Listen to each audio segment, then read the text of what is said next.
Revitalisasi Pasar 12 Ilir Palembang antara PT BCR dan para pedagang kembali memanas. Usai pihak PT BCR mengeluarkan surat edaran untuk mengosongkan kios lantai 3. SRS Pasar 16 Ilir yang kami Palembang akan mengadakan jumpa pers. Alhamdulillah di depan kita lantai 3 diberi peringatan. Proyek revitalisasi Pasar 16 Ilir Palembang kembali memanas. Usai pihak PT BCR mengeluarkan surat edaran untuk mengosongkan kios di lantai 3. Hal itu membuat P3 SRS Pasar 16 Ilir Kota Palembang melakukan jumpa pers untuk mempertahankan hak-hak para pedagang. Ketika acara jumpa pers berlangsung, PT BCR melalui petugas keamanan mengunci gedung Pasar 16 Ilir dan melakukan provokasi berupa pembakaran dan menyalahkan para pedagang yang melakukan jumpa pers.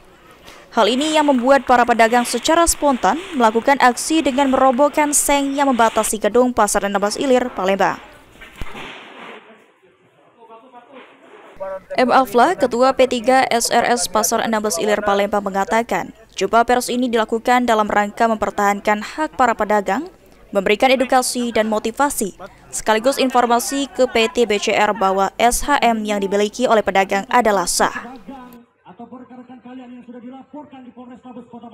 Hari ini mempunyai program kegiatan jumpa pers dalam rangka memberikan edukasi dan motivasi kepada para pedagang dan sekaligus informasi bahwa SHM yang kami miliki ini adalah sah dan tetap kami pertahankan.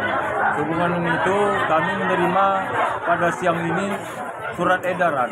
Mereka menyatakan SHM kami terhapus. Itulah yang kami perjuangkan pada sore hari ini.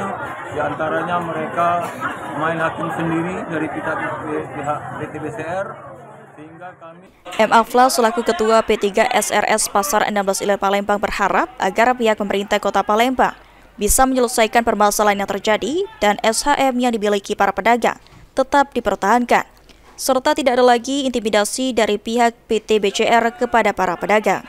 Ridho Ilahi, PAL TV.